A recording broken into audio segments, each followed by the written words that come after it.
about a bit? How about a bite? What about things that go bump in the night? Niagara's most haunted, a fun place to visit. Why not stay forever and have a scary tidbit?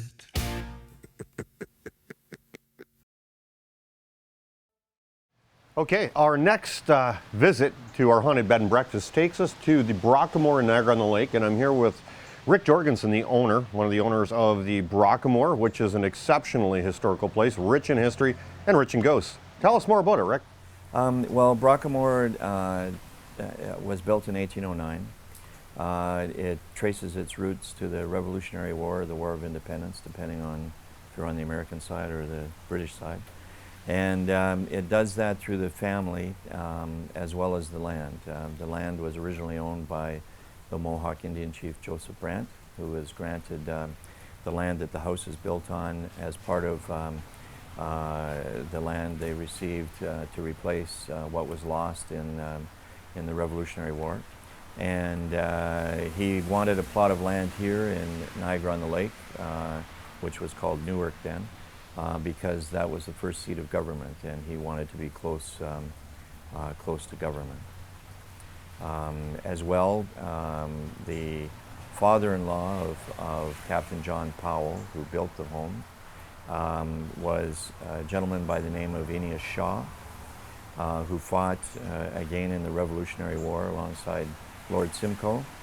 And when Simcoe was sent out here to resettle and organize Canada after the border was drawn, he sent for Shaw to come and join him and help him. And Shaw had moved with the Empire Loyalists up to New Brunswick, and so he marched out here in 15 days with a new born and his family.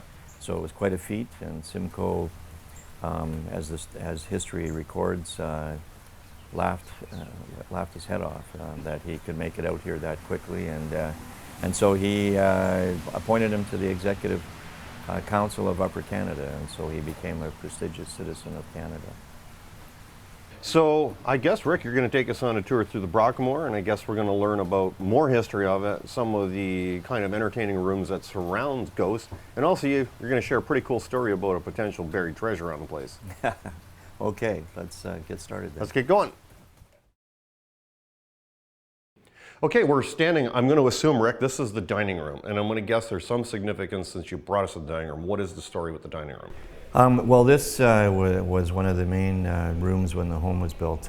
It would have been the great room off of the hallway, but the home was renovated in 1839 and basically doubled the size of the house. The original house was built out of brick and stone, and would have been a 4-bedroom Georgian-style home at that point in history.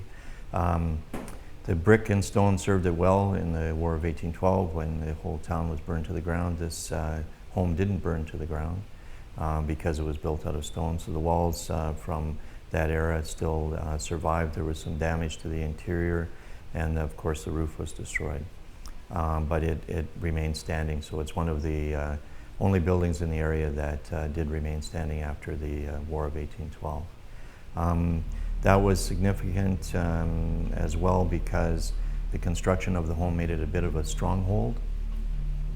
People in the town, when it was occupied during the War of 1812, as history records, they stored the valuables in the basement of this home, and it was guarded by a staff sergeant at that particular time, who subsequently was killed in the war. That's one of the ghost stories that seems to be lingering around in terms of that particular individual. It was told to me by one of the previous owners of the property, who had come over for a gathering to have a party, a levee after a significant date, and they were sitting around talking about the stories of the war and so on. And the light, this chandelier, continued to flicker from the time that the owner had purchased the property, and he had tried rewiring and he had tried many different things, but nothing changed. The light continued to flicker. So he was telling this individual who was in the militia and was a commanding officer in the militia about the story, that it was linked to the staff sergeant, and he couldn't get the light to stop. And the fellow said, "Hey, I can fix that." So he stood up and said, "You know, I'm your commanding officer. I command you to stop doing what you're doing." And the light went steady after that and has worked perfectly ever since then. So I don't know if there's rhyme or reason to that happening, but that's the story that was related to us, as well as a number of different occurrences that happened to that particular family that owned the home over the course of the time that they stayed here. What does Brockmore mean? Is obviously Brock's name is part of it. Well, it comes from the story of Brock and Sophia. Amour is the French word for love, and Brock, obviously, Sir Isaac Brock. So Brockmore is love of Brock. And that's linked to the story, again, of Sophia and Brock, where the folklore says that he stopped here and was having tea when the Battle of Queenston Heights broke out. And he went from here to the battle and was subsequently killed in the first battle of Queenston Heights. And that was the last time that she saw him alive. She stayed single her whole life, which is a historically recorded fact. She lived to be quite elderly into her 80s, and so she was in her 20s when she met Brock. So she stayed single her whole life, and as the story goes, her spirit came back to this home. Many guests have claimed to have seen her because of her love of Brock. What is the most recent story that you've had visitors seeing the ghost? We had just a few months ago, actually, a young couple was here playing billiards in the parlor, and they saw a woman dressed in older century clothing, earlier century clothing, come through this room. And they thought that she was a guest and came to say hello, but nobody was here. So he was quite taken aback because he wasn't a believer, if you will, in those kinds of stories, but his wife was, and but he's the one that saw her, and adamantly claims that it was real, and they wanted to know if there was a ghost in the home. They came and asked us afterwards. So the next day they were telling us the story. Okay, we're standing in the pool room, where in most cases a lot of fun action stuff happens in pool rooms. Yeah. In fact, this was the room that the gentleman had seen the ghost through the doorway. But you have another story for us involving this light switch. Yeah, it's kind of a funny story, I guess. Funny if you like that kind of a story, but it involves my wife. I was away on a trip, and she came in at night to turn off the lights as the house, as we call it. We were putting the house to bed, and she tried to turn off this light switch. And when she turned it off, the lights actually got brighter and stayed on. So she thought there was an electrical issue, and so she tried. I was away for 3 or 4 days, so she tried over the course of that time to turn it off a number of times, and it wouldn't go out.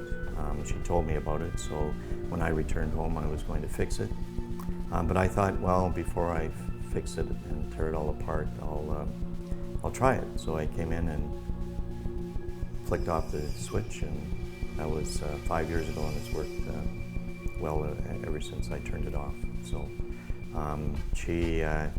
she claims that it was Sophia, making sure that she was safe and knowing that somebody else was around in the house. And there's been a number of occurrences with Sophia and my wife, where Sophia has played tricks on her, and music will come on when she comes into a room, or the lights will come on when she goes into a room, and she hasn't really touched anything. So it's an interesting, she's not a frightening ghost, she's just a mischievous ghost, so well suited to the parlor. They say that kids are really perceptive to ghosts, apparition, and spirits. And it seems that at the Brockmore in the 1940s, a little boy had an experience with a ghost. Rick, want to share it with us? Sure, we have a letter from a young boy that grew up here during that period of time that swears on the staircase every day he would see a woman dressed in white and at the top of the stairs. And this one day, she was beckoning to him to follow her. And so he went up the stairs, and as he wrote in the letter, he got up to the top of the stairs, and the wall opened, and she went into the wall and turned around and beckoned for him to come. And he started to step forward into the wall, and something hit him really hard on the back of the head. He fell to the floor, and he was so scared he ran all the way back down and then hid underneath here, underneath the staircase, in this little closet area that is underneath the stairs. And that was the last time. That was the last time that he saw her. And after that day, he never saw her again. But up until that day, he saw her every day at the top of the stairs. So he wrote a letter to us and outlined the story. Perfect. So now you're going to take us upstairs and show us some of the, not only the wall that closed on the child, but also some of the hauntings that people have reported seeing upstairs.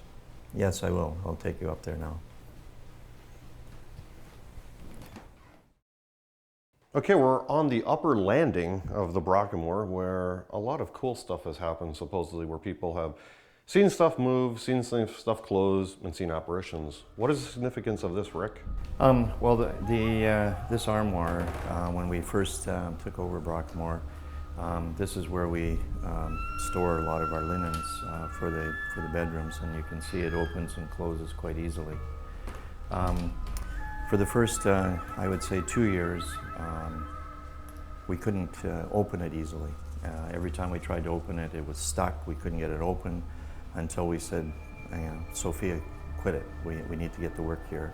And then it would open up as easily as I just showed you. So that went on for 2 years. It hasn't happened in the last few years, but in the beginning, I think it was Sophia letting us know that she was around and that we should pay some attention to her.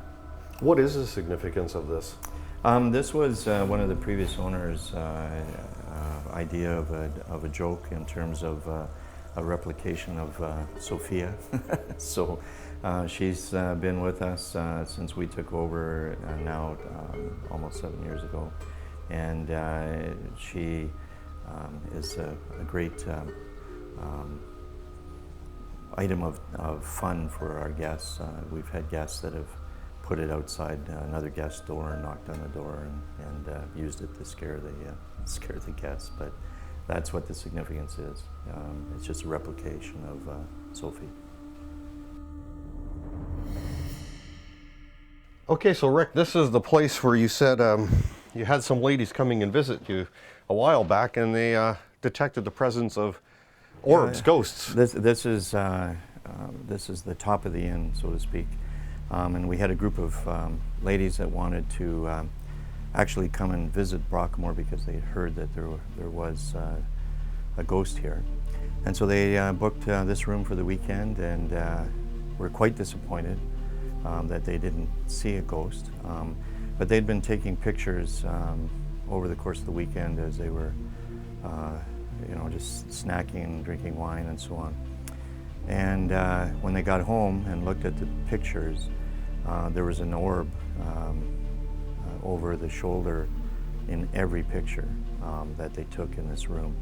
And there's nothing in this room that would reflect. All of the pictures were taken over the bed, and there's nothing that would reflect light. So they were a little excited about that because they realized that really there was something here with them, and they were very, very excited and sent us the pictures as proof that they weren't just making stories up.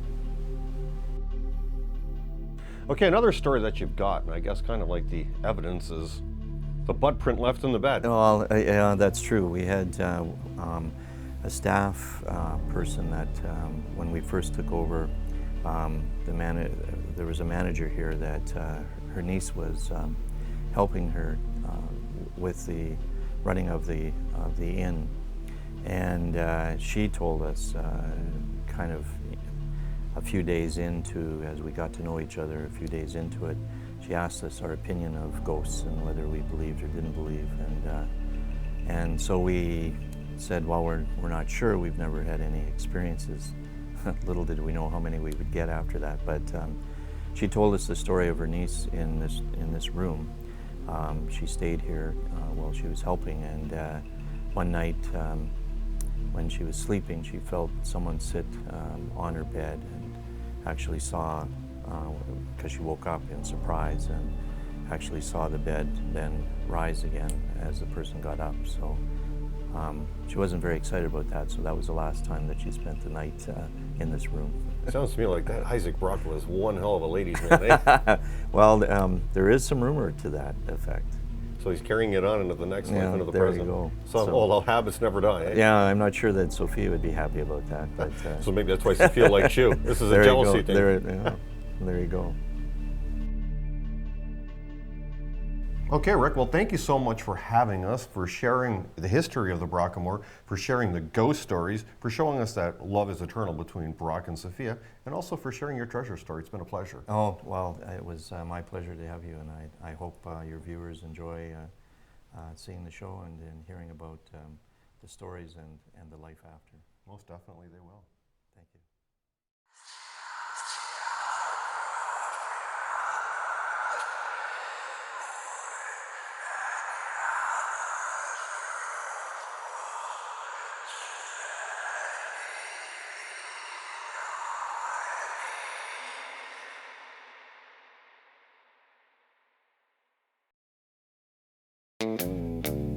How about a bit?